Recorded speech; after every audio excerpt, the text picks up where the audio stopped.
La crisis del sector energético en gran medida forma parte de otras crisis que tienen que ver con la economía cubana, tienen que ver con otras áreas de la vida del país. Es un síntoma de problemas bastante importantes, más profundos, que tiene en este caso particular más el sistema económico. Entonces no se puede separar o no se puede pretender divorciar la solución de la crisis energética, particularmente lo que tiene que ver con la generación de energía eléctrica, de la crisis económica del país.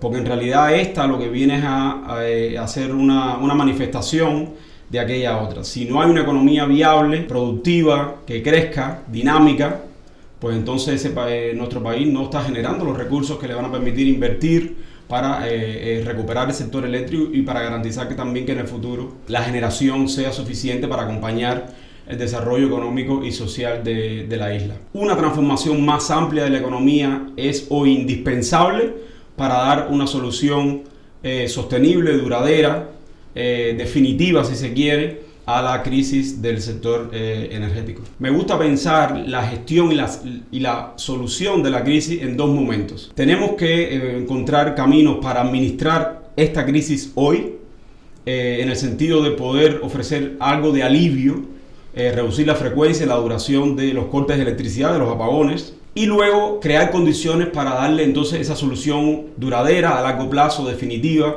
a la crisis. Las soluciones técnicas para la crisis existen, se conocen, tanto para la de corto plazo como para la de largo plazo. Yo creo que la restricción más importante que tenemos hoy tiene dos dimensiones. Por una parte, recursos. Todas las estimaciones que se han hecho por organizaciones independientes en diferentes lugares con metodologías distintas hablan que como mínimo 6.000 millones de dólares y el máximo pues sobrepasa ampliamente los 10.000 millones de dólares sostenidos durante muchos años para darle una solución definitiva a la crisis actual. Y lo mismo si pensamos en una solución inmediata que proporcione determinado alivio, que reduzca el impacto que tiene hoy en la economía y en la vida de la gente, se requieren también recursos, lo mismo para financiar la importación de combustible en grandes cantidades, como por otro lado para instalar capacidad de generación de emergencia. Quizás el ejemplo que conocen más los cubanos es las plantas flotantes que durante un tiempo estuvieron en Cuba de una empresa turca. Esa es la vía para proporcionar en el momento actual algún tipo de alivio, porque hay problemas desde el punto de vista de la demanda, pero hoy la restricción fundamental está en la oferta. Y eso se soluciona en el momento actual incrementando esa generación. Y la otra dimensión tiene que ver con el andamiaje institucional, los cambios institucionales que tienen que ocurrir para lograr movilizar las cantidades de recursos de las que estamos hablando. Tienen que crearse condiciones en el país para garantizar de que la parte que corresponda a inversión de capital extranjero, pues los empresarios tengan una seguridad razonable de que van a obtener los rendimientos que esperan de esos recursos. Y por otro lado está el hecho de que cualquier solución de emergencia va a tener que requerir apoyo de actores externos. Estoy hablando de gobiernos de Estados Unidos. Estoy hablando también de organizaciones financieras internacionales que tienen esa capacidad y que pueden hacer desembolsos iniciales que ayuden a mitigar el impacto tan severo que tiene hoy esta crisis, para otra vez crear condiciones para empezar a implementar las transformaciones que darían una solución más a largo plazo a la crisis que tenemos en la actualidad. Yo diría que como economista la ausencia de Cuba de las principales instituciones financieras internacionales es una de las anomalías más evidentes del modelo económico y de la situación del país. Cuba fue miembro fundador del Banco Mundial y del FMI, se retiró a inicios después del triunfo de la revolución, nunca llegó a pertenecer al Banco Interamericano de Desarrollo, tampoco a la Corporación Andina de Fomento, la CAF, que es el otro banco de desarrollo más importante en América Latina. Y repito, es una anomalía porque los países en desarrollo, la inmensa mayoría pertenecen a estas instituciones, reciben de ellas, yo diría que sobre todo dos apoyos fundamentales. Por una parte, asistencia técnica y luego recursos. Ahora, en el caso de cómo esto podría ayudar a Cuba, ya particularmente en lo que se refiere a la crisis eléctrica, pues aquí lo que estamos hablando fundamentalmente son los bancos de desarrollo. Banco Mundial, Banco Interamericano de Desarrollo, la CAF, que son bancos que se especializan en financiar en condiciones ventajosas para los países proyectos de gran impacto. Y la infraestructura es uno de los sectores fundamentales para estos bancos. Infraestructura de todo tipo. La eléctrica, la infraestructura energética en sentido general, es como infraestructura al fin, es un eje clave para el desarrollo. Si no hay energía, no hay desarrollo, no hay prosperidad, no hay avance, mucho menos en el siglo XXI. Y estos bancos tienen equipos técnicos muy sofisticados, han desarrollado proyectos en todas las condiciones, en la variedad de ecosistemas, de modelos, de países que existen alrededor del mundo. Tienen un acervo de conocimientos acumulados muy importante y están en toda la capacidad de poder ofrecer esa asistencia a Cuba.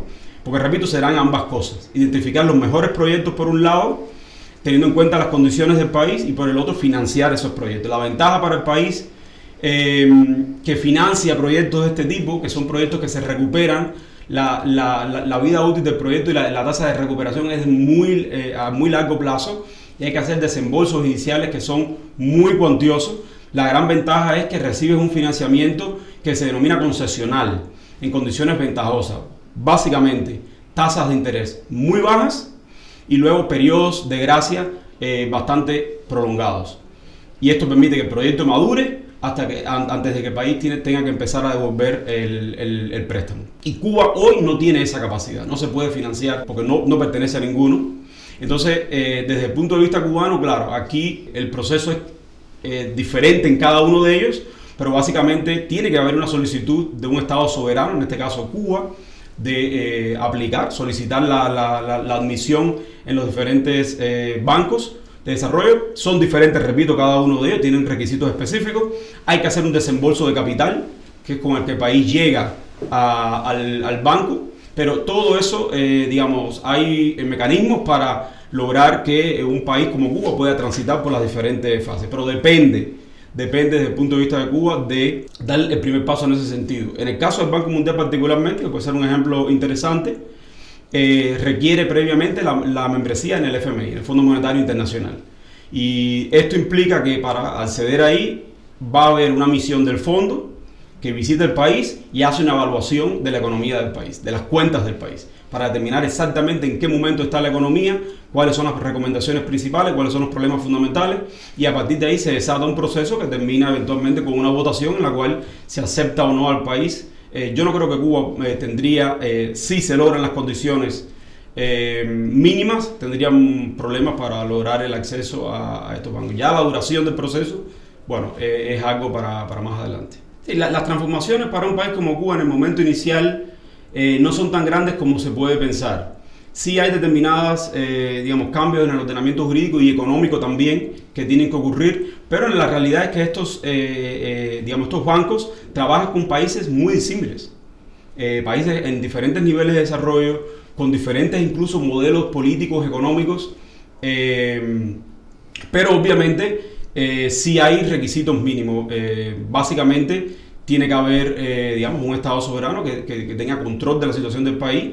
Por el otro lado también una economía de mercado mínimamente funcional, con los requisitos mínimos que la acompañan. Una cuestión muy importante en cualquiera de los casos es que el país tiene que ofrecer información fidedigna desde el punto de vista de la situación financiera externa del país. Tiene que ofrecerla a estos entes para que ellos logren evaluar efectivamente cuál es la capacidad económica del país, porque a partir de ello dependen otras cuestiones que tienen que ver con la membresía. En realidad, una solución a largo plazo para la crisis energética en Cuba pasa en primer lugar, como expliqué anteriormente, por crear condiciones para una recuperación paulatina de la economía, para favorecer el crecimiento económico, porque eso es lo que permitirá que Cuba logre efectivamente ingresar a estos bancos de desarrollo.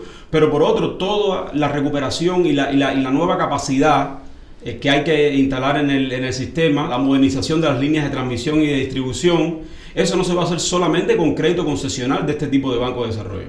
Ahí también va a jugar un papel el capital extranjero.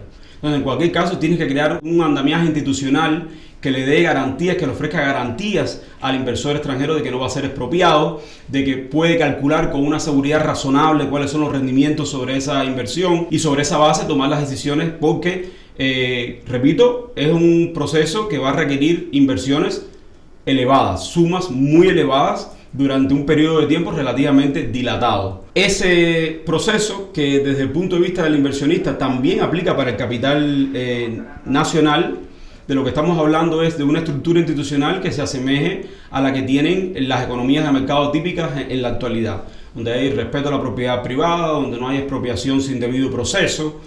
Pero además es importante crear condiciones en el sentido de que en la medida que los inversores, las empresas extranjeras, por ejemplo, vean de que se están abriendo perspectivas para el crecimiento económico, que Cuba empieza a rebasar la etapa más crítica de la crisis, que la economía empieza a remontar, pues entonces se convierte también en un país atractivo para el capital extranjero. Eso es otro elemento muy importante, porque muchas veces puedes tener la seguridad desde el punto de vista de que tienes todas las garantías como inversor en el país, pero si luego es una economía estancada, ¿quién quiere invertir? No hay capacidad de inversión porque no hay recuperación de la inversión. Entonces eso también es un elemento importante ahí. En el mundo hay un planteamiento en el sentido de que en realidad muchos países compiten por la llegada de capitales y sobre todo en los países en desarrollo hay una especie de competencia en el sentido de que cada uno trata de crear o recrear un marco, el marco más atractivo posible para favorecer la llegada de capital extranjero. Lo que nos dice la evidencia de largo plazo es que el inversor se fija atentamente en aspectos como cuál es la dinámica de esa economía. Este es un mercado creciente, es una economía que está en crecimiento, es una economía que está en expansión, que está abriendo nuevas posibilidades, que está desarrollando nuevos sectores. Esas son las economías atractivas. Y luego con un esquema institucional eficiente en el sentido de que se le den al inversionista todas las garantías. Luego los incentivos fiscales pueden jugar, y de hecho lo hacen, un papel a la hora de, yo creo que en el margen, poder inclinar la balanza en un sentido o en otro, pero los países son muy diferentes. El incentivo fiscal, la desventaja que tiene para el país que lo ofrece es que efectivamente son recursos que irían a presupuestos que ya no se van a captar. Porque lo que estás haciendo es que el inversor, por ejemplo, pague menos impuestos. Y sobre esa base, dice, para pagar menos impuestos, eso va a elevar mi tasa de rendimiento, por lo tanto, quizás me conviene invertir en ese país. Pero no es claro cómo eso por sí mismo puede ser el elemento que incline la balanza en un sentido o en el otro. Porque además, a veces hay cierta competencia entre los países, pero los perfiles de países son muy diferentes. Quizás el atractivo que puede ofrecer Cuba va a ser tan específico y tan único que en realidad no hay una inversión comparable, equivalente en otro país de su entorno. Entonces, yo creo que al final los gobiernos tienen que tomar decisiones a largo plazo, en el sentido de que si tú como país descansas en ofrecer ventajas fiscales muy generosas a los inversores para atraerlos, hay algo que no estás haciendo bien. Yo tengo que recrear un entorno que sea atractivo. ¿Qué me falta? ¿Dónde estoy más atrasado? ¿Qué puede ser lo decisivo en nuestro caso? Por ejemplo, en el caso de Cuba, obviamente, otra vez el tránsito a una economía de mercado, donde hay instituciones que son reconocidas entre todos los países, que las empresas extranjeras están familiarizadas con ellas porque no se diferencian, digamos, mucho de la que existen en sus países de origen. Eso para mí son elementos hoy mucho más importantes, esa construcción institucional, que es lo que pueda percibir el inversor como atractivo desde el punto de vista de que, bueno, mira, en Cuba me van a cobrar impuestos muy bajos y esa es la razón por la cual yo voy a invertir mis capitales ahí. Si lo otro no está garantizado, esto realmente no tiene un impacto muy importante en esa decisión en última instancia. La revitalización del sector, pensando más en la estrategia de mediano y largo plazo, pasa por un grupo de elementos. Cuba tiene que incrementar la capacidad de generación eléctrica y eso puede hacerlo por múltiples vías. Hay soluciones de emergencia muy a corto plazo como las plantas flotantes turcas. Yo creo que Cuba, por el hecho de ser un país que está bien dotado desde el punto de vista de los recursos de energía solar, tiene que seguir apostando a la energía solar. No tendría sentido hacerlo de otra manera. Obviamente, en el caso de la energía eólica y solar, tienen el inconveniente de que son intermitentes. Entonces eso tiene que estar acompañado. Yo creo que eso técnicamente, esas soluciones ya están desarrolladas en el mundo. Creo que ese es un camino que Cuba tiene que recorrer. Desarrollar fuentes renovables para Cuba también significa reducir la dependencia de combustible importado, que siempre es un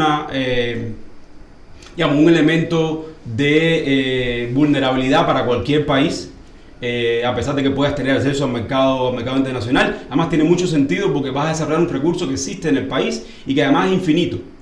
O sea, es renovable, no tiene fin. Y el otro elemento, ya más particular, es que bueno, pues tiene que crearse un marco otra vez jurídico, institucional, que otra vez vuelva a Cuba un país, con el tiempo, vuelva a Cuba un país atractivo para la llegada de capital, porque una parte de esa transformación va a tener que ocurrir necesariamente con capital externo. Y entonces tenemos que prepararnos para que eso ocurra.